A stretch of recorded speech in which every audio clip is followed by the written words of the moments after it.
Good morning to all of you. आप सभी का बहुत बहुत स्वागत है। उम्मीद करती हूँ आप सभी बहुत अच्छे होंगे।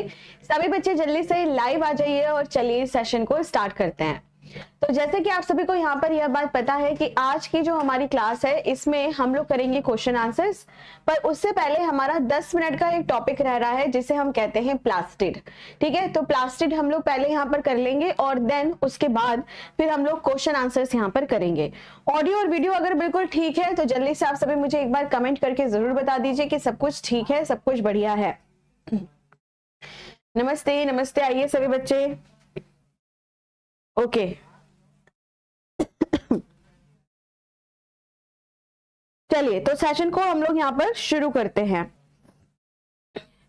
तो सबसे पहले आज मैं यहाँ पर आप लोगों को प्लास्टिड के बारे में थोड़ा सा समझाऊंगी और देन उसके बाद फिर हम लोग क्वेश्चन आंसर्स यहाँ पर करेंगे। ठीक है, चलिए। तो सबसे पहले आप सभी की जो हेडिंग बनेगी वो है प्लास्टिड। आप सभी की जो हेडिंग यहाँ पर बनेगी वो है प्लास्टिड।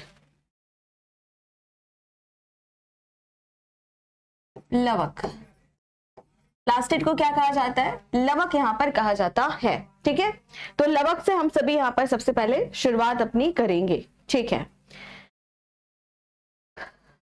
ओके।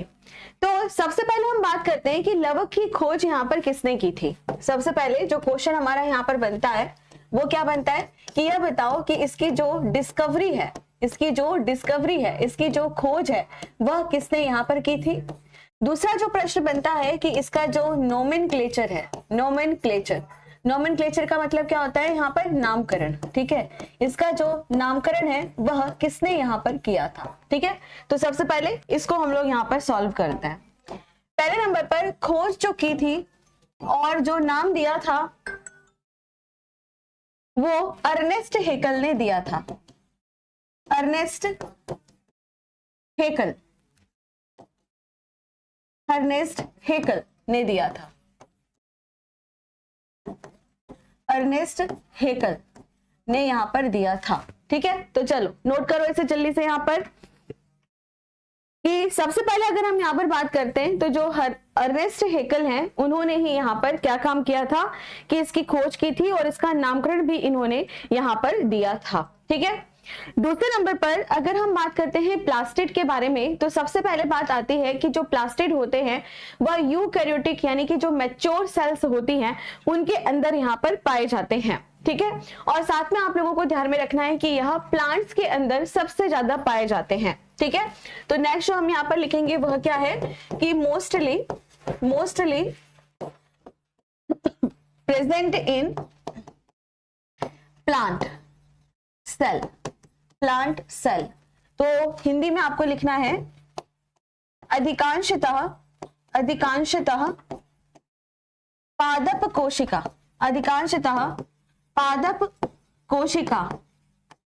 में पाए जाते हैं। अधिकांशतः पादप कोशिका में पाए जाते हैं। ठीक है, तो अगर आप प्लास्टिड के बारे में बात करते हो, लवक के बारे में बात करते हो तो ये मोस्टली किस में पाए जाते हैं? प्लांट्स में पाए जाते हैं, यानी पादप कोशिका में यह पाए जाते हैं। नेक्स्ट यहाँ पे पॉइंट बनता है कि जब हम प्लास्टिड के बारे में बात करते हैं तो प्लास्टिड कितने तरह के होते हैं। अगर आप सभी प्लास्टिड के बारे में बात करते हो यानी पादप के बारे में बात करते हो तो पादप कितने तरह के होते हैं? आपको आंसर करना है पादप नहीं, लवक। ठीक है, लवक कितने प्रकार के होते हैं? तो आंसर करना कि लवक मुख्यतः 3 प्रकार के होते हैं। कितने प्रकार के होंगे? 3 प्रकार के होते हैं। ठीक है, पहले नंबर पर आता है जिसे हम सभी कहते हैं क्लोरोप्लास्ट। हिंदी में इसे हम सभी हरित लवक के नाम से जानते हैं। दूसरे नंबर पर जो आता है उसे हम सभी कहते हैं क्रोमोप्लास्ट, और हिंदी में इसे हम सभी वर्णी लवक कहते हैं। वर्णी लवक।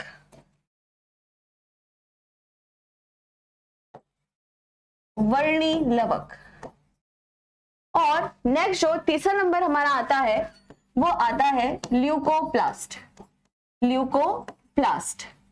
जिसे हम सभी अवर्णी लवक कहते हैं। अवर्णी लवक कहते हैं। ठीक है, चलो तो फटाफट से इसको नोट करेंगे जल्दी से, फिर उसके बाद आगे बढ़ेंगे। तो सबसे पहले अगर हम यहाँ पर लवक के बारे में बात करते हैं, यानी हम यहाँ पर बात करते हैं प्लास्टिड के बारे में, तो प्लास्टिड कितने प्रकार के होते हैं बेटा? 3 प्रकार के होते हैं। हाँ, इसको पढ़ाने के बाद टेस्ट होगा, इसको पढ़ाने के बाद टेस्ट होगा। ठीक है मैम, कल की पीडीएफ अपलोड नहीं हुई है, करवा दीजिए। अच्छा ठीक है, अभी तुरंत क्लास के तुरंत बाद बात करते हैं टीम से, क्योंकि मैं तो तुरंत ही पीडीएफ दे देती हूँ। क्यों पीडीएफ नहीं अपलोड हुई अभी पता लगाते हैं। ठीक है, चलो तो सबसे पहले हम बात करते हैं यहाँ पे कि लवक 3 प्रकार के होते हैं, हरित लवक, वर्णी लवक और अवर्णी लवक। अगर आप यहाँ पर हरित लवक के बारे में बात करते हो तो हरित लवक नाम से ही पता चल रहा है कि कैसा होगा, ग्रीन कलर का होगा। कैसा होगा? हरे रंग का होगा। क्यों होगा ये हरे रंग का? क्योंकि इसके पास पाया जाता है क्लोरोफिल। क्या पाया जाता है बेटा इसके पास? क्लोरोफिल, जिसको हम सभी कहते हैं पर्णहरित। क्या पाया जा रहा है? पर्णहरित। और इसी वजह से ये हरे रंग का यहाँ पर दिखाई देता है। नेक्स्ट बात आती है कि जो भी पेड़ पौधे हैं उसके किस भाग में यह आपको देखने के लिए मिलेंगे। तो सबसे पहले तो लीव्स, अगर आप सभी लीव्स यानी पत्तियों के बारे में बात करते हो तो पत्तियों में आपको क्या दिखाई देगा? क्लोरोप्लास्ट दिखाई देगा। इसके अलावा अगर आप स्टेम यानी तना के बारे में बात करते हो तो तना में भी आपको क्या दिखाई देगा? हरित लवक यहाँ पर दिखाई देगा। क्या दिखाई देगा? इसके अलावा हरित लवक आपको यहाँ पर दिखाई देगा। ठीक है बच्चों, चलो अब आगे नेक्स्ट पॉइंट की ओर यहाँ पर बढ़ते हैं। आगे हम यहाँ पर चलते हैं। आगे जब हम यहाँ पर बात करेंगे किसके बारे में? क्रोमोप्लास्ट के बारे में। क्रोमोप्लास्ट की अगर आप बात करो तो इसे हम सभी कहते हैं वर्णी लवक। वर्णी लवक की अगर आप यहाँ पर बात करो तो वर्णी लवक, वर्ण मतलब होता है कलरफुल, रंग बिरंगा। ठीक है, तो इसका मतलब क्या हो गया यहाँ पर? कलरफुल। क्या हो गया? अगर आप यहाँ पर देखें तो इसे हम सभी कहेंगे यहाँ पर कलरफुल। कैसा है ये यहाँ पर? कलरफुल, यानी रंग बिरंगा, रंग बिरंगा। ठीक है, रंग बिरंगा जो कलर होता है वह किसकी वजह से आता है? तो आंसर करना कि जैंथोफिल, क्या? जैंथोफिल नाम के पिगमेंट की वजह से आता है। किसकी वजह से आता है? जैंथोफिल नाम के पिगमेंट की वजह से आता है, इस रंग की वजह से आता है। ठीक है, तो जैसे मान लो कि हरे के अलावा पीला रंग है, या फिर लाल रंग है, या फिर गुलाबी रंग है, या फिर बैगनी रंग है, नीला रंग है, काला रंग है, कोई और भी कलर हो सकता है। ठीक है, तो कोई भी कलर है वो किसकी वजह से हो रहा है? जैंथोफिल की वजह से हो रहा है। अब हम बात करते हैं कि अगर किसी पौधे को हम देखते हैं तो रंग बिरंगा भाग कौन सा होता है? रंग बिरंगा भाग कौन सा होता है? तो देखो, जैसे कि अगर आप फ्लावर्स के बारे में बात करते हो, यानी अगर आप पुष्प के बारे में बात करते हो, फूलों के बारे में बात करते हो, अगर आप सभी फ्रूट्स के बारे में बात करते हो यानी फलों के बारे में बात करते हो, तो फल भी कितने रंग बिरंगे होते हैं। इसके अलावा अगर आप सीड्स के बारे में बात करते हो, बीजों के बारे में बात करते हो, तो जो बीज होते हैं वो भी तो काफी रंग बिरंगे होते हैं, है ना। तो यहाँ पर अगर आप देखें तो यह कलरफुल जो होगा, अरे बेटा टेस्ट होगा, ठीक है टेस्ट होगा। कितनी बार बता दिया मैंने? 25 बार बता दिया कि टेस्ट होगा, पर पहले इसको पढ़ तो लो। ठीक है, 10 मिनट का टॉपिक है, उस तुम्हारी वजह से आधे घंटे का हो जाएगा। पहले पढ़ाई पे ध्यान दो। ठीक है, तो अगर आप बात करते हो पुष्प, फल, बीज, तो कौन पाया जा रहा है? क्रोमोप्लास्ट। नेक्स्ट आपका आता है यहाँ पर ल्यूकोप्लास्ट। ल्यूकोप्लास्ट की अगर आप यहाँ पर बात करते हो तो ल्यूकोप्लास्ट का क्या मतलब हो गया? अवर्णी लवक, जहां पर कोई भी पिगमेंट नहीं है, कोई भी रंग, कोई भी वर्णक जहां पर नहीं पाया जाता है। तो यहाँ पे क्या लिखेंगे? absence of any pigment, absence of any pigment. और हिंदी में अगर हम देखें तो किसी भी वर्ण का अभाव, वर्ण का अभाव, रंग का अभाव आपको यहाँ पर दिखाई देगा। कोई भी रंग यहाँ पर नहीं दिखाई देगा। और ऐसा जो भाग होता है वह कौन सा होता है? तो आंसर करना रूट्स। क्या होगा? रूट्स, यानी कि ये कहां पर पाई जाती हैं? जड़ों में यह पाई जाती हैं। एक चीज और आप लोगों को ध्यान में रखना होगा कि अगर आप लवक के बारे में बात करते हैं तो जो लवक होते हैं वह कैसे होते हैं? यहाँ पर इंटरचेंजेबल होते हैं। ठीक है, कैसे होते हैं? इंटरचेंजेबल होते हैं। इंटरचेंजेबल का क्या मतलब है कि अगर मान लो कि कोई हमारे पास मिर्ची है, हरी मिर्च है, हरी मिर्च कैसी होती है? हरे रंग की होती है, ठीक है, कैसी होती है यहाँ पर, हरे रंग की होती है, और वह आगे जाके जब पकती है तो कैसी हो जाती है, लाल रंग की हो जाती है ना। तो यहाँ पर यह क्या है, इंटरचेंजेबल यहाँ पर है। एक चीज और आप लोगों को मैं यहाँ पर बता दूं कि अगर आप सभी अवर्णी लवक के बारे में बात करते हैं तो अवर्णी लवक जो होता है वह एक और स्पेशल कार्य यहाँ पर करता है। क्या स्पेशल कार्य करता है, ये एक और स्पेशल कार्य करता है, किस चीज का, स्टोरेज करने का, किस चीज का, स्टोरेज करने का, भंडारण करने का काम भी यह यहाँ पर करता है। क्या काम कर रहा है, भंडारण करने का काम भी यह कई बार यहाँ पर करता है। ठीक है, अब यहाँ पर सबसे पहले हम बात करेंगे कि भाई जो ल्यूकोप्लास्ट होते हैं वो भी अलग अलग तरीके के हो सकते हैं और यह भंडारण करने का कार्य भी यहाँ पर करते हैं। ठीक है, तो चलो ल्यूकोप्लास्ट के बारे में थोड़ा सा हम लोग यहाँ पर पढ़ लेते हैं। अगर आप सभी ल्यूकोप्लास्ट को देखते हो, अगर आप सभी ल्यूकोप्लास्ट को देखते हो तो जो भी हमारा ल्यूकोप्लास्ट होता है वो भी बहुत सारे अलग अलग तरीके का हो सकता है। ठीक है, ल्यूकोप्लास्ट जो होता है वो भी यहाँ पर अलग अलग तरीके का हो सकता है। मैम इसको लिखे, हाँ बेटा लिख लो, ठीक है, अच्छा रहेगा, लिख लो। कल की पीडीएफ बेटा अपलोड करवा दूंगी, मैंने अपनी तरफ से भेज दिया था, उन्होंने अपलोड नहीं की है टीम ने, पूछेंगे क्यों नहीं की। ठीक है, चले तो पहले नंबर पर हम यहाँ पर बात करेंगे और वो आता है अमाइलोप्लास्ट।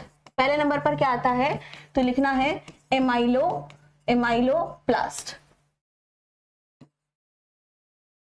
Amyloplast, amyloplast. दूसरे नंबर पर आता है प्रोटीनोप्लास्ट, लिखना है यहां पर प्रोटीनोप्लास्ट। ठीक है, और तीसरे नंबर पर आपको लिखना है यहां पर एलियोप्लास्ट।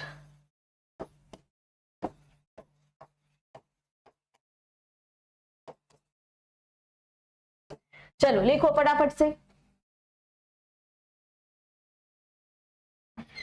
तो सबसे पहले अगर हम यहाँ पर बात करते हैं किसके बारे में, ल्यूकोप्लास्ट के बारे में, तो ये अलग अलग प्रकार के हो सकते हैं। जैसे कि पहले नंबर पर एमाइलोप्लास्ट।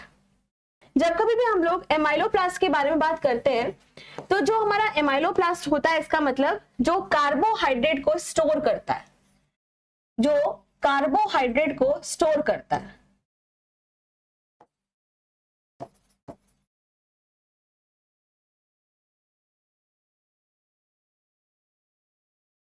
जो कार्बोहाइड्रेट को का भंडारण करता है, का भंडारण करता है। ठीक है, प्रोटियोप्लास्ट, नाम से ही पता चल रहा है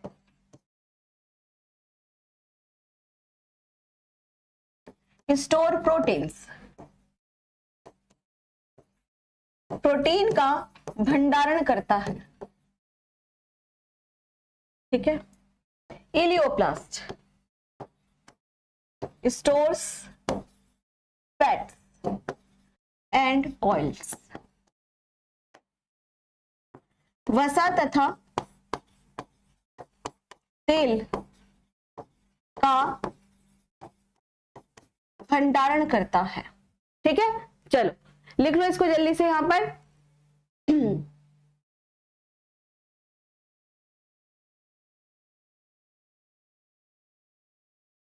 ठीक है बच्चों, तो सबसे पहले हमने यहाँ पर क्या देखा कि जब हम ल्यूकोप्लास्ट के बारे में बात करते हैं ना बच्चों, तो जो ल्यूकोप्लास्ट होता है वह भंडारण का काम करता है। ठीक है, और भंडारण की अगर आप बात करो तो उस हिसाब से किस चीज का भंडारण कर रहा है वो, उसका नाम हम रख देते हैं। जैसे सबसे पहले हम बात करते हैं एमाइलोप्लास्ट। एमाइलोप्लास्ट जो होता है वह कार्बोहाइड्रेट का यहाँ पर भंडारण करता है, जैसे कि स्टार्च कर सकता है। अब स्टार्च की अगर आप बात करो तो स्टार्च क्या है, एक प्रकार का कार्बोहाइड्रेट है, तो उसका भंडारण कर लेता है। और प्रोटीनोप्लास्ट प्रोटीन का भंडारण कर लेता है। तीसरे नंबर पर एलियोप्लास्ट, वो क्या कर रहा है, वसा या तेल का भंडारण यहाँ पर कर रहा है। ठीक है, तो यहाँ पर जो मैंने आप लोगों को पढ़ाया था सेम वही चीज है, हरित लवक, वर्णी लवक, अवर्णी लवक। ठीक है, अवर्णी लवक के मैंने आपको 3 उदाहरण यहाँ पर बताए हैं। एग्जाम में अलग से आपका जो प्रश्न पूछता है वो हरित लवक के ऊपर भी एक प्रश्न यहाँ पर पूछता है। तो चलिए जल्दी से हम लोग यहाँ पर अब एक और हेडिंग लिख लेते हैं और उसे हम कहेंगे क्लोरोप्लास्ट, कि क्लोरोप्लास्ट के ऊपर और क्या क्या प्रश्न यहाँ पर पूछा जा सकता है। क्लोरोप्लास्ट के ऊपर और क्या क्या क्वेश्चन यहाँ पर पूछा जा सकता है, और हिंदी में इसे हम कहते हैं हरित लवक। हरित लवक, ठीक है, हरित लवक। हरित लवक की अगर आप यहाँ पर बात करो तो हरित लवक कैसे दिखाई देता है, तो चलो मैं आप लोगों को थोड़ा सा गूगल करके यहाँ पर दिखा देती हूँ ताकि आप लोग और थोड़ा अच्छे से यहाँ पर समझ पाए कि जो हरित लवक होता है वह किस तरीके का यहाँ पर दिखाई देता है। चलो तो यहाँ पे लिखते हैं हम क्लोरोप्लास्ट, ठीक है। क्लोरोप्लास्ट की अगर आप बात करो तो बड़ा ही इंटरेस्टिंग, बहुत ही सुंदर सा ये दिखाई देता है। कोई बढ़िया सा लेते हैं, ये वाली इमेज लेते हैं, ठीक है।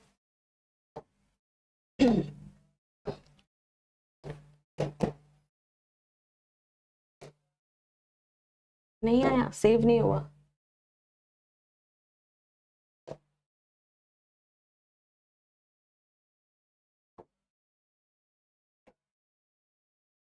ये सेव नहीं होगा। तो फिर क्या करें, चलो ये वाला लिखते हैं।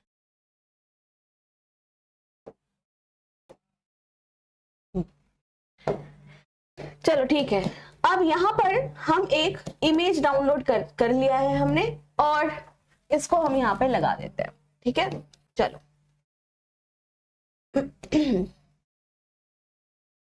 ओके, तो सबसे पहले जब कभी भी हम हरित लवक के बारे में बात करते हैं तो हरित लवक कुछ हमें इस तरीके का यहाँ पर दिखाई देता है, ठीक है। अब सबसे पहले जब यह इस तरीके से दिखाई देता है तो चलो इसे समझते हैं कि यह क्या है। तो प्यारे बच्चों, सबसे पहली बात कि जब हम हरित लवक को देखते हैं तो यहाँ पर हमको एक मेम्ब्रेन दिखाई देती है। क्या दिखाई देती है? एक मेम्ब्रेन, एक झिल्ली दिखाई देती है, एक अंदर की तरफ और एक ऊपर की तरफ, ठीक है। तो हमने यहाँ पर क्या देखा कि जो भी हमारा क्लोरोप्लास्ट यानी कि हरित लवक होता है उसके ऊपर दो झिल्ली हमें दिखाई देती है। आप लोग याद करो, मैंने आप लोगों को चॉकलेट के बारे में समझाया था कि अगर चॉकलेट होती है तो चॉकलेट के ऊपर पहले कागज होता है और फिर एक यहाँ पर रैपर यानी कि झिल्ली, यहाँ पर एक रैपर यहाँ पर पाया जाता है, ठीक है। तो बिल्कुल वैसे ही जब कभी भी आप क्लोरोप्लास्ट के बारे में बात करते हो तो क्लोरोप्लास्ट जो होता है वो डबल मेम्ब्रेन बाउंड होता है, यानी इसके ऊपर आपको दोहरी झिल्ली यहाँ पर दिखाई देती है, ठीक है। नेक्स्ट दूसरे नंबर पर हम बात करेंगे कि जब कभी भी हम क्लोरोप्लास्ट के बारे में बात करते हैं तो क्लोरोप्लास्ट के अंदर यहाँ पर एक द्रव्य भरा हुआ होता है। क्या भरा हुआ होता है? इसके अंदर एक द्रव्य, एक फ्लूइड भाग यहाँ पर पूरा अंदर की तरफ भरा हुआ होता है। ये जो द्रव्य पदार्थ इसके अंदर भरा हुआ होता है इसे हम सभी किस नाम से जानते हैं? स्ट्रोमा के नाम से जानते हैं। किस नाम से जानते हैं? स्ट्रोमा के नाम से यहाँ पर जानते हैं। और जो भी हमारा स्ट्रोमा होता है वह क्या है कि जो भी इसके अंदर एक फ्लूइड यानी एक द्रव्य पदार्थ भरा हुआ है उसी को हम सभी स्ट्रोमा के नाम से यहाँ पर जानते हैं, ठीक है। तो सबसे पहले मैंने आपको क्या बताया कि हमारे पास एक हरित लवक है और हरित लवक के चारों तरफ दो झिल्ली पाई जाती हैं, दो मेम्ब्रेन पाए जाते हैं। फिर मैंने आपको बताया कि इसके अंदर जो द्रव्य भरा हुआ होता है उसको हम सभी क्या कहते हैं? स्ट्रोमा यहाँ पर कहते हैं। क्या कहते हैं? स्ट्रोमा यहाँ पर कहते हैं। चलिए अब इसके आगे हम नेक्स्ट पॉइंट की ओर बढ़ते हैं। जब हम स्ट्रोमा को और अंदर देखते हैं तो हमें यहाँ पर क्या दिखाई देता है? कुछ इस तरह की संरचना यहाँ पर दिखाई देती है। इस तरह की संरचना दिखाई देती है। ऐसा लगता है जैसे सिक्कों का कोई ढेर यहाँ पर हो। सिक्के पता है ना, क्वाइंस क्या होता है? क्वाइंस, ठीक है। तो क्वाइंस की अगर आप बात कर रहे हो, सिक्के की अगर आप बात कर रहे हो तो ऐसा फील होता है कि बहुत सारे जो क्वाइंस हैं वो एक के ऊपर एक यहाँ पर रखे गए हैं।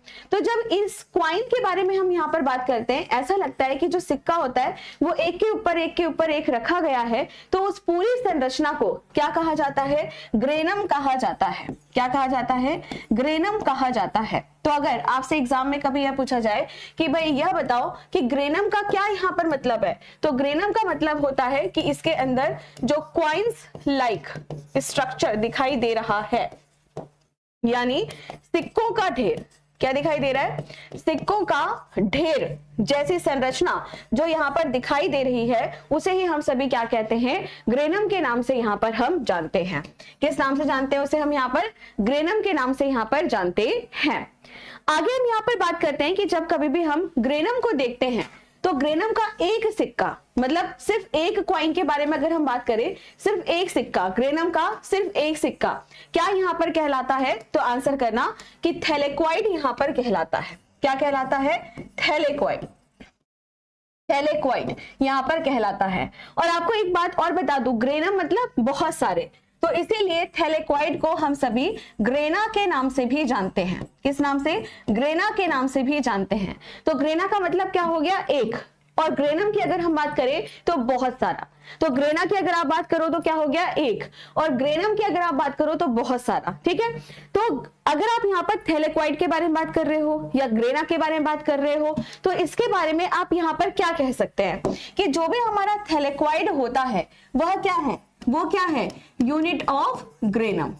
यूनिट ऑफ ग्रेनम यानी यह ग्रेनम की इकाई होती है। यह क्या है? थैलेक्वाइड ग्रेनम की इकाई यहाँ पर यह होती है।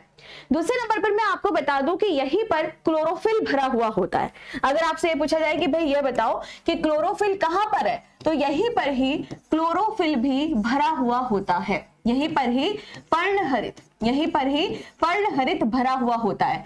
तो अगर आपसे कभी ये पूछा जा रहा है कि भाई यह बताइए फोटोसिंथेसिस की प्रोसेस कहां पर हो रही है, तो बेटा फोटोसिंथेसिस की प्रोसेस तो क्लोरोप्लास्ट में होती है, हर किसी को पता है। लेकिन अगर पूछा जाए specially site for photosynthesis, photosynthesis कहां पर हो रहा है, प्रकाश संश्लेषण कहां पर हो रहा है, तो इसी थैलेक्वाइड में ही क्या हो रहा है? प्रकाश संश्लेषण भी हो रहा है। तो ध्यान रखिएगा कि थैलेक्वाइड की अगर हम बात करें तो it is the site for photosynthesis.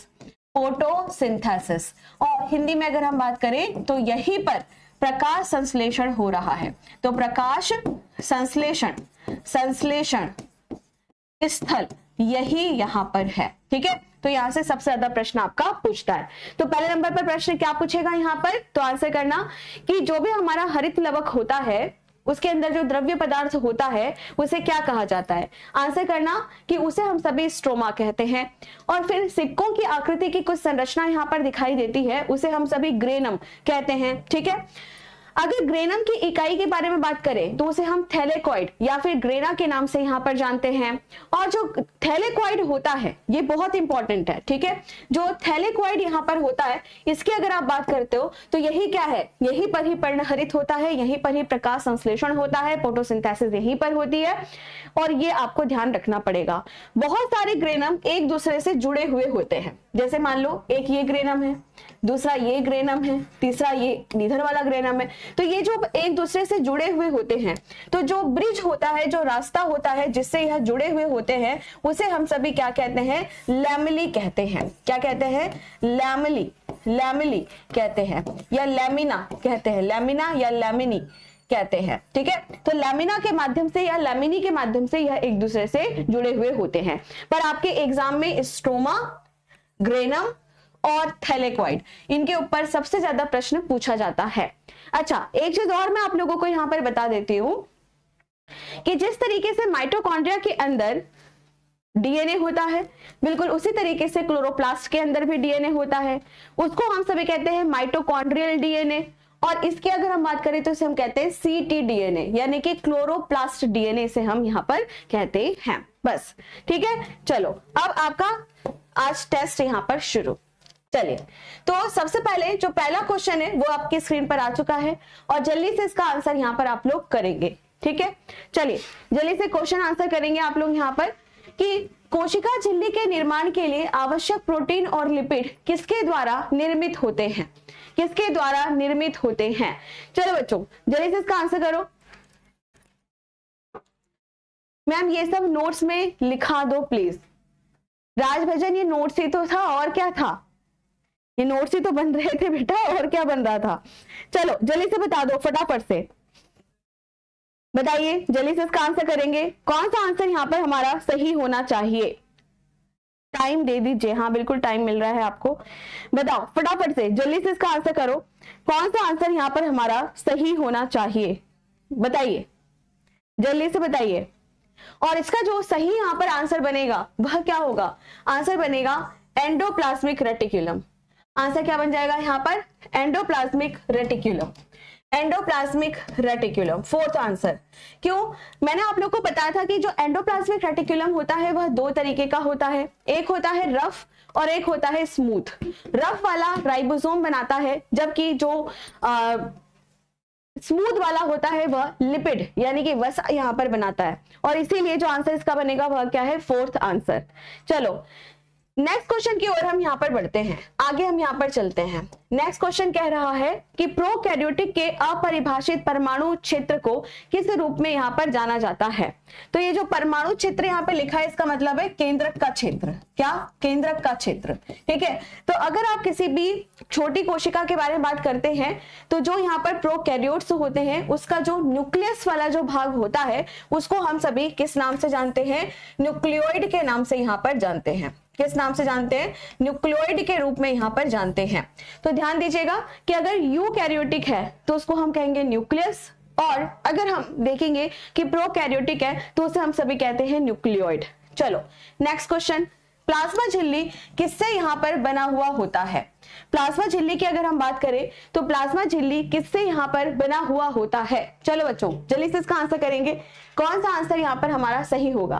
Plasma झिल्ली की अगर हम बात करें तो यह किससे यहां पर बना हुआ होता है, और आंसर क्या हो जाएगा कि प्लाज्मा झिल्ली की अगर हम बात करें तो वह तीन चीजों से मिलकर के बना हुआ होता है।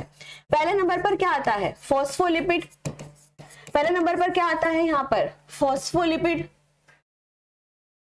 है ना। दूसरे नंबर पर क्या आता है, प्रोटीन्स, और तीसरे नंबर पर क्या आता है, कार्बोहाइड्रेट, है ना।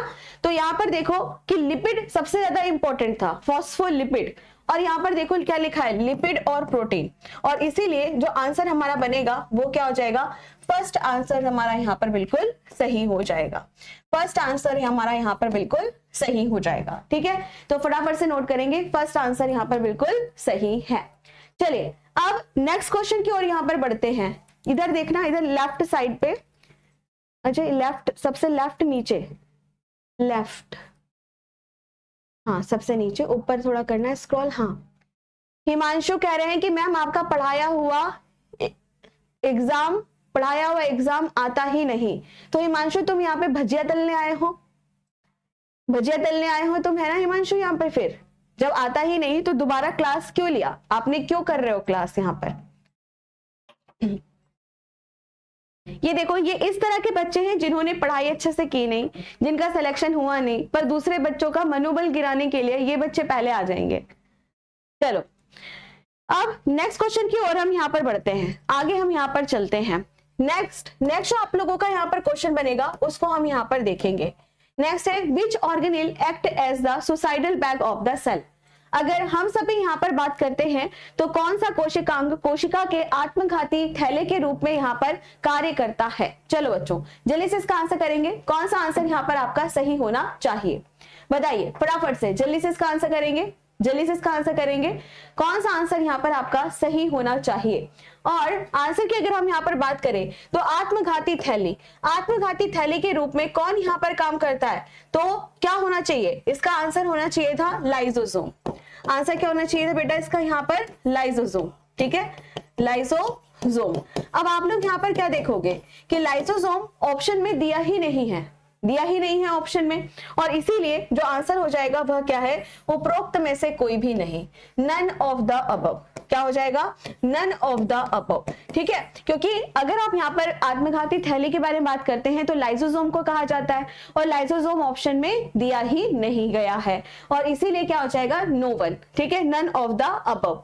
नेक्स्ट, पौधे में कोशिका भित्ति किसकी बनी हुई होती है, पौधे में कोशिका भित्ति किसकी बनी हुई होती है। चलो बच्चों जल्दी से इसका आंसर करेंगे, पौधों में कोशिका भित्ति किसकी बनी हुई होती है, बताओ जल्दी से इसका आंसर करो।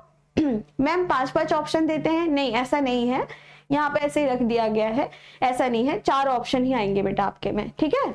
चलो सेल्यूलोज, वेरी गुड, तो आंसर क्या हो जाएगा यहाँ पर, सेल्यूलोज, आंसर क्या हो जाएगा यहाँ पर? सेल्यूलोज। ठीक है, तो जो थर्ड ऑप्शन है वो बिल्कुल यहाँ पर सही है। तो पौधे में जो कोशिका भित्ति होती है वह किसकी बनी होती है? सेल्यूलोज की बनी हुई होती है। ठीक है, चलिए काइटिन की अगर हम बात करें तो जो कवक होता है ना, जो कवक होता है उसकी काइटिन से बनी हुई होती है। पेप्टिडोग्लाइकन जो बैक्टीरिया होते हैं, जो जीवाणु होते हैं, पेप्टिडोग्लाइकन। ठीक है, अब आगे नेक्स्ट क्वेश्चन की ओर यहाँ पर हम बढ़ते हैं कि राइबोसोम किसके लिए स्थान है। राइबोसोम्स की अगर हम बात करें तो राइबोसोम किसके लिए एक स्थल की तरह काम करता है, किसके लिए यह कार्य करता है? चलो बच्चों जल्दी से इसका आंसर करो फटाफट से। कौन सा आंसर यहाँ पर आपका सही होना चाहिए? ठीक है राजभजन, ओके। चलो बच्चों सभी बच्चे बताओ फटाफट से। आंसर की अगर हम बात करें तो आंसर क्या हो जाएगा इसका? प्रोटीन संश्लेषण। क्या हो जाएगा? प्रोटीन संश्लेषण। ठीक है, तो ए फर्स्ट ऑप्शन इसका यहाँ पर बिल्कुल सही है। अच्छा, एक बच्चे ने यहाँ पे पूछा था कि मैम मैं 12th में हूँ, क्या मैं 12th करते हुए तैयारी कर सकता हूँ? हाँ बेटा कर सकते हो।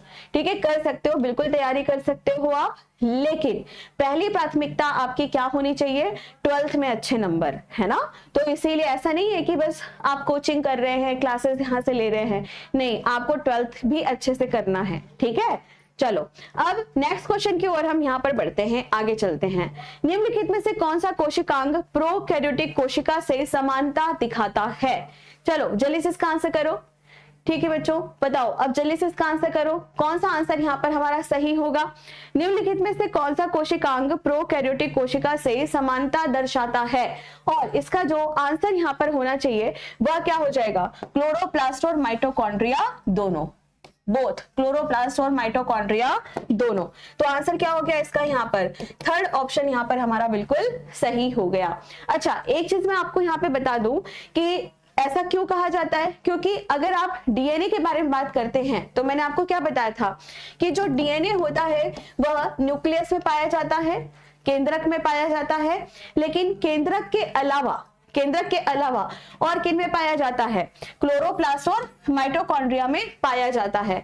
और इसीलिए इसकी तुलना किससे कर दी जाती है? प्रोकैरियोटिक से यहाँ पर कर दी जाती है।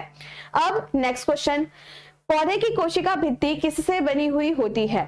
पौधे की कोशिका भित्ति किससे बनी हुई होती है? चलो बच्चों जल्दी से इसका आंसर करेंगे। कौन सा आंसर यहाँ पर आप लोगों का सही होना चाहिए? बताइए फटाफट से, जल्दी से। और आंसर क्या हो जाएगा? Again cellulose.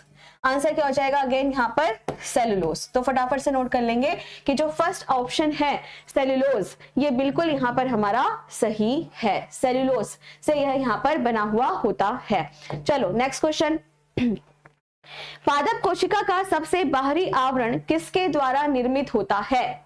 चलिए बच्चों, पादप कोशिका का सबसे बाहरी आवरण किसके द्वारा निर्मित होता है? किसके द्वारा निर्मित होता है? बताओ जल्दी से इसका आंसर करो। तो प्यारे बच्चों, आप सभी को पता है कि अगर आप किसी भी कोशिका को देखते हो, पादप कोशिका को, तो पादप कोशिका के चारों तरफ क्या दिखाई देता है? सेल वॉल दिखाई देती है। क्या दिखाई देती है? कोशिका भित्ति दिखाई देती है। तो जो कोशिका भित्ति यहाँ पर दिखाई दे रही है वह किसकी बनी हुई होती है? सेलुलोज की बनी हुई होती है। किसकी बनी हुई होती है? सेलुलोज की बनी हुई होती है। और इसीलिए जो आंसर यहाँ पर बनेगा वो क्या है? फर्स्ट ऑप्शन यहाँ पर बिल्कुल सही है। फर्स्ट ऑप्शन यहाँ पर बिल्कुल सही है। चलो अब नेक्स्ट क्वेश्चन, राइबोसोम का निर्माण, ribosomes are formed of, ribosome किसका निर्माण किससे होता है? राइबोसोम्स की अगर हम बात करते हैं तो राइबोसोम किससे यहाँ पर बना हुआ होता है? राइबोसोम किससे यहाँ पर बना हुआ होता है? चलिए मैम काइटिन बता दीजिए एक बार। बेटा काइटिन जो होता है ना, जब आप किसी कवक को देखते हो, जब आप किसी भी फंजाई को देखते हो, तो उसकी जो सेल वॉल होती है वह काइटिन की बनी हुई होती है। ठीक है, चलिए ठीक है। अब बताइए मैम क्या इसको लिखें? नहीं बेटा, इसको लिखना नहीं है, इसकी पीडीएफ आपको मिल जाएगी। आज मैं आपको दो तरह की पीडीएफ दूंगी। ठीक है, एक तो ये बोर्ड वाली पीडीएफ आपको मिलेगी और एक जो बच्चे प्रिंट आउट निकाल के पढ़ते हैं उनके लिए भी पीडीएफ मिलेगी। ठीक है, चलिए अब जल्दी से बताइए यहाँ पर कौन सा आंसर सही होगा? और इसका जो सही आंसर होगा वो है आरएनए और प्रोटीन। आरएनए और प्रोटीन। तो आरएनए और प्रोटीन से मिलकर के ही हमारा क्या बनता है? राइबोसोम यहाँ पर बनता है। बहुत अच्छा आंसर, वेरी गुड। ठीक है, अब नेक्स्ट क्वेश्चन की ओर हम यहाँ पर बढ़ते हैं। शरीर की सबसे बड़ी कोशिका कौन सी होती है? सबसे बड़ी कोशिका कौन सी होती है? अब देखो, अभी ये मैंने नहीं पढ़ाया, ठीक है, दशहरे के बाद पढ़ाऊंगी इसके बारे में, पर कुछ जानकारी मैं यहाँ पर दे देती हूँ। तो प्यारे बच्चों, अगर आपसे यह पूछा जाता है कि सबसे स्मॉलेस्ट, मतलब मनुष्यों की अगर हम यहाँ पर बात करें, ह्यूमन बॉडी के बारे में बात हो रही है, तो जो मनुष्य होते हैं उसमें सबसे स्मॉलेस्ट सेल कौन सी होती है? यानी यहाँ पे लिख देती हूँ, इन ह्यूमन बॉडी, यानी मानव में, मानवों की अगर हम बात करें तो सबसे जो स्मॉलेस्ट होती है, यानी जो सबसे छोटी होती है, वह कौन सी होती है? तो आंसर करना स्पर्म, जिसे आप सभी कहते हो शुक्राणु। अगर पूछा जाए सबसे लार्जेस्ट कौन सी होती है, सबसे बड़ी, सबसे बड़ी, आंसर करना ओवम, जिसे हम सभी डिंब कहते हैं, ठीक है। बहुत सारी पुस्तकों में एग या अंडा भी लिखा होगा, तो अंडे की अगर आप बात कर रहे हो एग की, तो वो भी आपका क्या होगा? डिंब ही होगा। नेक्स्ट आपसे पूछा जाता है सबसे लॉन्गेस्ट कौन सी होती है? सबसे लंबी, सबसे लंबी कौन सी होती है? तो आंसर करना कि जो सबसे लंबी होती है वो होती है न्यूरॉन। क्या होती है बेटा यहाँ पर? न्यूरॉन, जिसको हम सभी तंत्रिका कोशिका के नाम से भी जानते हैं, न्यूरॉन होती है, ठीक है। अब देखो, अब यहाँ पर पूछा है सबसे बड़ी कौन सी होती है, तो जो सबसे बड़ी कोशिका होनी चाहिए वो कौन सी होनी चाहिए? ओवम होना चाहिए, डिंब यानी कि अंडा होना चाहिए, लेकिन ऑप्शन में नहीं दिया, ऑप्शन में नहीं दिया। अब हम यहाँ पर क्या करें? ठीक है, अब हम यहाँ पर क्या करें? ऑप्शन में नहीं दिया, तो इसीलिए हम मजबूरी में क्या कर रहे हैं? न्यूरॉन को यहाँ पर लगा रहे हैं, जबकि ये सही आंसर नहीं है, जबकि ये सही आंसर नहीं है, ठीक है। मैं आपको बता दूं, ये सही आंसर नहीं है। सही आंसर इसका क्या होना चाहिए था? ओवम होना चाहिए था, डिंब यहाँ पर होना चाहिए था, ये सही आंसर नहीं है, ठीक है। लेकिन क्या करें, ऑप्शन में कहीं कुछ दिया नहीं है, तो इसीलिए मजबूरी में हमें इसे लगाना पड़ रहा है, ठीक है।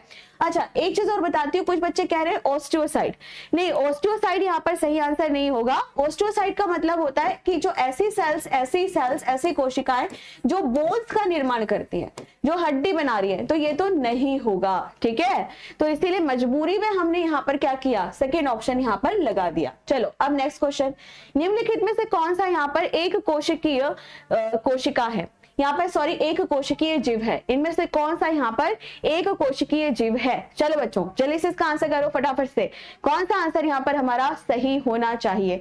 मैम डिंब क्या होता है? बेटा डिंब मतलब जो एग होता है, जो अंडा होता है ना, उसी को हम सभी यहाँ पर डिंब कहते हैं। क्या बात है, बहुत अच्छा आंसर है सभी बच्चों का, और आंसर कर रहे हैं अमीबा, वेरी गुड, अमीबा यहाँ पर बिल्कुल सही आंसर होगा, ठीक है, क्योंकि अर्थवर्म, एलिफेंट, मंकी, ये सभी तो जंतु है और मल्टी सेलुलर यानी कि बहुकोशिकीय होते हैं, जबकि अमीबा की अगर आप यहाँ पर बात करते हो तो अमीबा बिल्कुल यहाँ पर सही आंसर है, बिल्कुल यहाँ पर आपका सही आंसर है, वेरी गुड।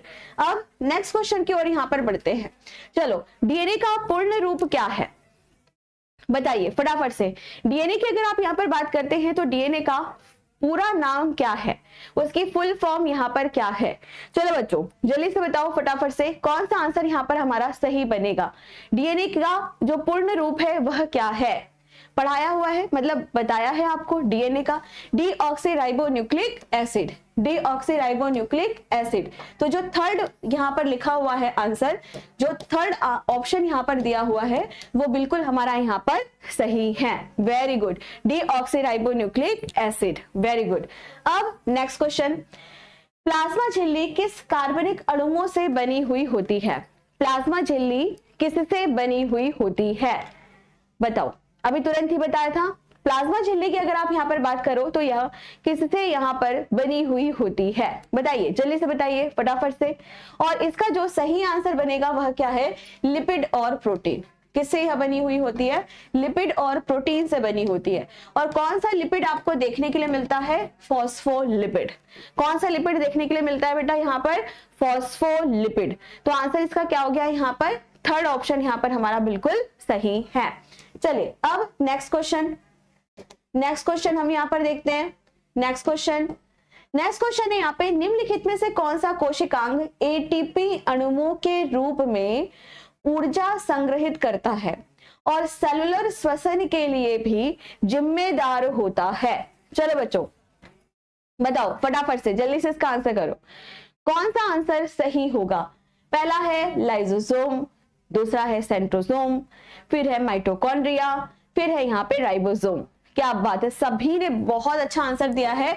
और आंसर क्या हो जाएगा बेटा यहाँ पर? माइटोकॉन्ड्रिया। क्या हो जाएगा? माइटोकॉन्ड्रिया। कैसे हो जाएगा चलो समझते हैं। पहले नंबर पर तो देखो आप यहाँ पर एटीपी के बारे में बात हो रही है। किसके बारे में? एटीपी के बारे में, ऊर्जा के बारे में, है ना। और सेलुलर श्वसन यानी कि कोशिकीय श्वसन के बारे में बात हो रही है। और ये सारे के सारे कार्य कौन यहाँ पर करता है? तो आंसर करना माइटोकॉन्ड्रिया करता है। कौन कर रहा है? माइटोकॉन्ड्रिया करता है। चलिए, power house of the cell कहते हैं ना, है ना, ऊर्जा घर कहते हैं माइटोकॉन्ड्रिया को। ठीक है, कोशिका, उसके प्रकार, उसकी संरचना, उसके कार्य का अध्ययन करना क्या यहाँ पर कहलाता है? क्या यहाँ पर कहलाता है? चलो जल्दी से इसका आंसर करेंगे फटाफट से। कौन सा आंसर यहाँ पर हमारा सही होना चाहिए? बताओ, जल्दी से बताओ फटाफट से, कौन सा आंसर यहाँ पर हमारा सही होना चाहिए? और आंसर क्या हो जाएगा यहाँ पर? कोशिका विज्ञान। आंसर क्या हो जाएगा? सेल बायोलॉजी, कोशिका विज्ञान। पर प्यारे बच्चों, आपको एक चीज मैं बता दूं कि अब एग्जाम में सेल बायोलॉजी की जगह साइटोलॉजी ऐसा लिखा हुआ पूछेगा। क्या पूछेगा यहाँ पर? साइटोलॉजी। साइटोलॉजी किसे कहते हैं ऐसा पूछेगा। ठीक है, तो क्योंकि कोशिका विज्ञान से तो पता ही चल जा रहा है कि कोशिका के बारे में बात हो रही है, तो आगे से अब आपसे क्या पूछेगा? साइटोलॉजी किसे कहते हैं? तो साइटो मतलब कोशिका और लॉजी मतलब अध्ययन करना, तो कोशिका का अध्ययन करना, तो क्या हो जाएगा यहाँ पर? साइटोलॉजी। ठीक है, तो आगे से साइटोलॉजी आपसे पूछेगा। ठीक है बच्चों, चलो अब आगे नेक्स्ट क्वेश्चन कि यहाँ पे होना चाहिए था 1665। अब हम यहाँ पर बात करते हैं 1665 की। अगर आप यहाँ पर बात करो, ठीक है, एटीपी की फुल फॉर्म क्या होती है? सुजल चौधरी पढ़ाया है ना, एडिनोसिन ट्राइफॉस्फेट। ठीक है बेटा, चलो अब बात करेंगे आगे कि कोशिका की खोज किसने यहाँ पर की है? कोशिका की खोज किसने यहाँ पर की है? चलिए जल्दी से बताइए, जल्दी से बताइए, कोशिका की खोज किसने यहाँ पर की है? बताओ। पहला जो ऑप्शन है वो है रॉबर्ट हुक, दूसरा है स्वान, फिर है टैटम, और फिर यहाँ पर लिखा है डी बैरी। किसने यहाँ पर इसकी खोज की है? बताओ बच्चों जल्दी से फटाफट से। क्या बात है, वेरी गुड। ठीक है सम्राट, बहुत अच्छे। आंसर की अगर हम बात करें तो आंसर क्या बनेगा? Robert Hooke. आंसर क्या बन जाएगा यहाँ पर? Robert Hooke. तो जो ए ऑप्शन यहाँ पर बनेगा रॉबर्ट हुक, बिल्कुल यहाँ पर सही आंसर बनेगा। ठीक है, अब नेक्स्ट क्वेश्चन की ओर हम यहाँ पर बढ़ते हैं।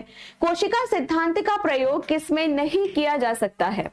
कोशिका सिद्धांत का प्रयोग किसमें नहीं किया जा सकता है? चलिए, हाँ तो बेटा देखो मैं आपको बता दूं, Robert, very good Kumar, Robert जो हुक थे उन्होंने सबसे पहले कोशिका की खोज की, पर कोशिका कैसी थी? मृत कोशिका, है ना।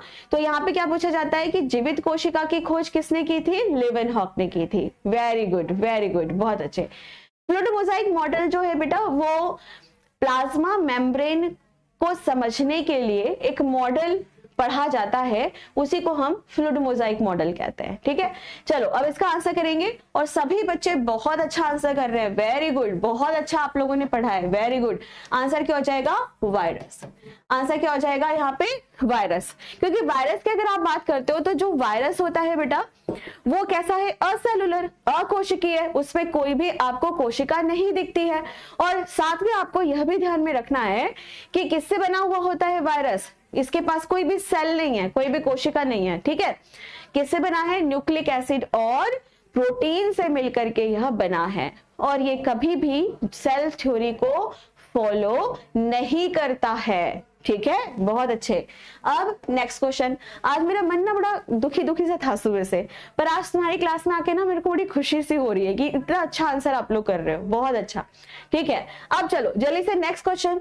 निम्नलिखित में से कौन ने कोशिका सिद्धांत दिया था? इनमें से कौन ऐसे थे जिन्होंने कोशिका सिद्धांत यहाँ पर दिया था? चलो जल्दी से बता दो, जल्दी से फटाफट से। क्या बात है, बहुत अच्छे। और इसका जो आंसर यहाँ पर बनेगा वो है स्वान और स्लेडन, है ना। तो स्लेडन और स्वान ने ही क्या दिया था? कोशिका सिद्धांत यहाँ पर दिया था। वेरी गुड, सी ऑप्शन यहाँ पर हमारा बिल्कुल सही है। गुड, बहुत बढ़िया। अब नेक्स्ट क्वेश्चन। कोशिकाओं की संरचना एवं संगठन का अध्ययन करना क्या यहाँ पर कहलाता है? क्या यहाँ पर कहलाता है? चलो बच्चों जल्दी से इसका आंसर करेंगे। कौन सा आंसर यहाँ पर हमारा सही बनेगा? बताओ फटाफट से।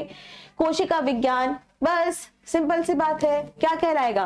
कोशिका विज्ञान, साइटोलॉजी। अभी जस्ट समझाया था ना मैंने।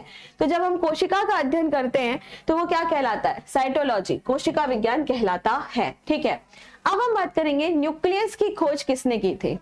अगर हम बात करते हैं न्यूक्लियस, है ना, तो हिंदी में इसको क्या कहा जा रहा है? केंद्रक कहा जा रहा है। तो जल्दी से बताओ कि केंद्रक की खोज किसने यहाँ पर की थी? केंद्रक की खोज किसने यहाँ पर की थी? चलिए बच्चे जल्दी से बताइए। रॉबर्ट हुक ने की थी, रॉबर्ट ब्राउन ने की थी, या फिर विर्चो ने की थी? किसने की थी बताइए जल्दी से। और इसका जो आंसर यहाँ पर बनेगा वो है रॉबर्ट ब्राउन। क्या हो जाएगा? Robert brown. कुछ बच्चों ने गलत आंसर दिया है ना, तारीफ कर दी इसीलिए गलत आंसर कर दिए क्या? ठीक है, तो रॉबर्ट हुक ने कोशिका की खोज की थी, रॉबर्ट ब्राउन ने न्यूक्लियस की खोज की थी। ठीक है, अब सही आ रहे हैं सबके आंसर। ठीक है, जिन्होंने ए बताया है उनको क्या किया जाए? चलो माफ कर देते हैं आज। ठीक है, चलो आगे से माफ नहीं करेंगे, मुर्गा और बतख बनाएंगे। चलिए, अब जीव द्रव्य में क्या यहाँ पर उपस्थित होता है? जीव द्रव्य की अगर आप यहाँ पर बात करो तो जीव द्रव्य में क्या यहाँ पर उपस्थित होता है? बताओ जल्दी से इसका आंसर करो। तो बेटा सब कुछ उपस्थित है। जीव द्रव्य की अगर आप बात करो तो कार्बन, हाइड्रोजन, नाइट्रोजन, ऑक्सीजन, सब तरह की गैसेस इसमें यहाँ पर पाई जाती हैं। ठीक है, तो इसका जो आंसर यहाँ पर बनेगा वह क्या है? B option. आंसर जो बनेगा वह क्या है यहाँ पर? B option. ठीक है, बी ऑप्शन। बहुत अच्छे। ठीक है, अब नेक्स्ट क्वेश्चन की ओर यहाँ पर बढ़ते हैं। निम्नलिखित में से कौन सा कोशिकांग जंतु कोशिकाओं में अनुपस्थित है लेकिन पादप कोशिका में पाया जाता है? ध्यान से पढ़ो, ध्यान से पढ़ो और गलती मत करना। ठीक है, ध्यान से पढ़ो। क्या कह रहा है? जंतु कोशिकाओं में नहीं पाया जा रहा, पादप कोशिका में पाया जा रहा है। और वह क्या होता है? और वह क्या होता है? ठीक है, वीडियो क्वालिटी के ऊपर अभी हमने एडिटर सर से बात की है, थोड़ी देर में ठीक हो जाएगा बेटा। ठीक है, चलो अब इसका जो आंसर बनेगा वो है कोशिका भित्ति। क्या बन जाएगा? सेल वॉल, कोशिका भित्ति। ठीक है, कोशिका भित्ति तो प्लांट में पाया जाएगा, है ना, जबकि एनिमल सेल में नहीं पाया जाएगा। नेक्स्ट, कोशिका भित्ति मुख्य रूप से किससे बनी हुई होती है? चलिए बच्चों नेक्स्ट क्वेश्चन। कोशिका भित्ति मुख्य रूप से किससे बनी हुई होती है? लिपिड से बनी होती है, स्टार्च से बनी होती है, सेलुलोज से बनी हुई होती है, या फिर यह प्रोटीन से बनी हुई होती है? या फिर यह प्रोटीन से बनी हुई होती है? चलो बच्चों जल्दी से बताओ। और इसका जो आंसर यहाँ पर बनेगा कोशिका भित्ति किससे बनेगी? सेलुलोज से यहाँ पर बनी हुई होती है। किससे बनी हुई होती है? सेलुलोज से यहाँ पर यह बनी हुई होती है। तो आंसर क्या हो गया इसका? सी ऑप्शन यहाँ पर हमारा सही हो गया। चलो अब नेक्स्ट क्वेश्चन। निम्नलिखित में से किस कोशिकांग को पाचन थैली के नाम से भी जाना जाता है? चलो बच्चों जल्दी से बताओ, पाचन थैली के रूप में किसको यहाँ पर जाना जाता है? बताइए जल्दी से इसका आंसर करेंगे। फर्स्ट ऑप्शन है केंद्रक यानी कि नाभिक या न्यूक्लियस, लाइसोसोम, क्लोरोप्लास्ट, या फिर माइटोकॉन्ड्रिया, या फिर माइटोकॉन्ड्रिया। और इसका जो सही आंसर बनेगा वो क्या है? हमारा लाइसोसोम। आंसर क्या हो जाएगा बेटा हमारा यहाँ पर? लाइसोसोम। क्योंकि लाइसोसोम की अगर आप यहाँ पर बात करते हो तो इसके अंदर क्या भरा हुआ होता है? डाइजेस्टिव एंजाइम, जिसको हम सभी हाइड्रोलाइटिक एंजाइम कहते हैं। पाचन का काम ये करता है। जब ये अनियंत्रित तरीके से काम करने लगता है तब हम इसे आत्मघाती थैली यानी सुसाइडल बैग कहते हैं, और तभी हम इसे एटम बम भी कहते हैं, और इसे हम सफाई कर्मचारी भी बोलते हैं, स्कैवेंजर भी बोलते हैं, सफाई कर्मचारी। ठीक है, तो इसका जो आंसर है वो क्या है बच्चों? B option. चलो अब नेक्स्ट क्वेश्चन। निम्नलिखित में से किस कोशिकांग में डीएनए नहीं होता है? चलो मजा आ रहा है? बढ़िया लग रहा है? ठीक है, अच्छे से पढ़ लोगे ना बच्चों तो बहुत अच्छे से आप मतलब क्वेश्चंस इसके कर पाओगे। हाँ, सुसाइडल बैग भी इसको कहते हैं। बहुत अच्छे बेटा। अब चलो नेक्स्ट क्वेश्चन की ओर। हाँ, एटम बम भी कहते हैं। Very good. चलिए अब जल्दी से इसका आंसर करेंगे। ठीक है, जल्दी से इसका आंसर करेंगे। कौन सा आंसर यहाँ पर आपका सही होना चाहिए? बताओ बताओ बताओ, जल्दी बताओ।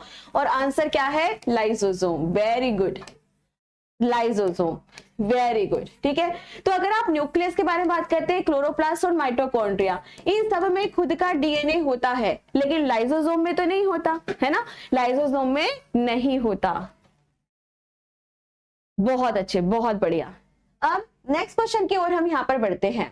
निम्नलिखित में से किस कोशिकांग को कोशिकाओं का पावर हाउस कहा जाता है? ठीक है अंकिता, ओके बच्चों, बताओ जल्दी से बताओ, किसे यहाँ पर पावर हाउस कहा जाता है? बताओ जल्दी से।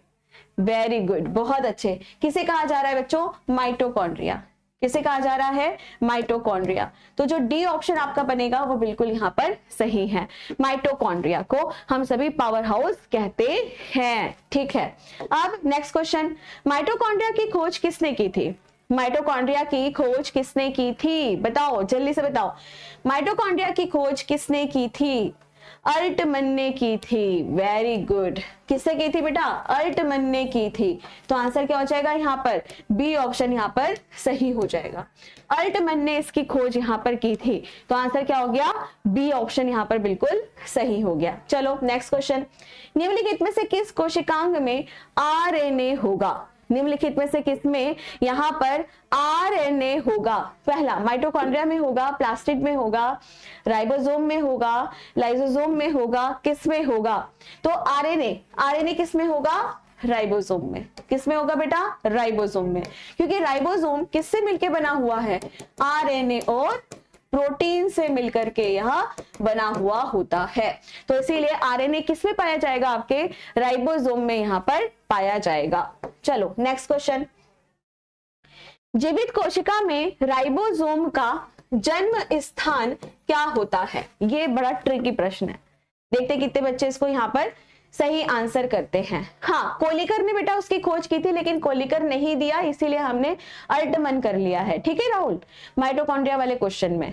चलो अब जल्दी से इसका आंसर करो, जल्दी से इसका आंसर करो। कौन सा आंसर यहाँ पर आपका सही होना चाहिए? बताइए फटाफट से। वेरी गुड, बहुत अच्छे। और आंसर क्या हो जाएगा यहाँ पर? न्यूक्लियोलस। न्यूक्लियोलस, ठीक है, जिसको आप सभी न्यूक्लियोलस या फिर जिसे आप सभी केंद्रिका के नाम से जानते हो, केंद्रिका के नाम से जानते हो। क्या था ये? एक कोशिका थी, कोशिका के अंदर क्या था? न्यूक्लियस था, और न्यूक्लियस के अंदर क्या था? न्यूक्लियोलस।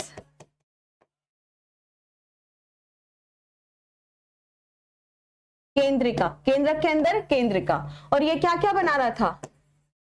राइबोसोम बना रहा था, है ना। और इसीलिए जो आंसर यहां पर बनेगा वो क्या है? D option. ठीक है, चलो तो आज के सेशन को हम लोग इतना ही रखते हैं। उम्मीद करती हूँ कि अच्छे से समझ आया होगा। इसके अलावा भी कुछ क्वेश्चंस मैंने ऐड किए हैं।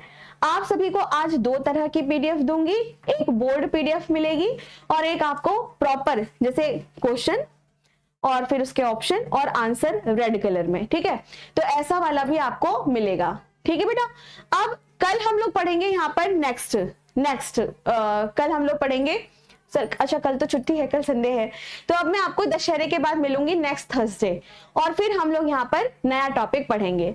सभी बच्चे ऑफलाइन करके जरूर बताएंगे कि 30 में से आपके कितने नंबर आए, मैं सबके कमेंट देखूंगी। ठीक है, नहीं बेटा मंडे को नहीं होगी, अब नेक्स्ट थर्सडे को आप लोगों का क्लास लगेगा। ठीक है, चलिए तो आप सभी अपना ख्याल रखिए, ऐसे ही मुस्कुराते रहिए, अच्छे से पढ़िए, अच्छे से लिखिए और खूब बढ़िया से तैयारी करिए। ठीक है, चलो तो नेक्स्ट क्लास में मिलते हैं, और आप सभी को दशहरे की हार्दिक शुभकामनाएं और बहुत सारी अच्छी बेस्ट विशेस, और खुश रहो, मुस्कुराते रहो, खूब पढ़ो, खूब एक्सरसाइज करो और जीतो। ठीक है, चलो तो मिलते हैं नेक्स्ट क्लास में। आप सभी तब तक अपना ख्याल रखो। Thank you so much, take care, bye bye, जय हिंद, जय भारत।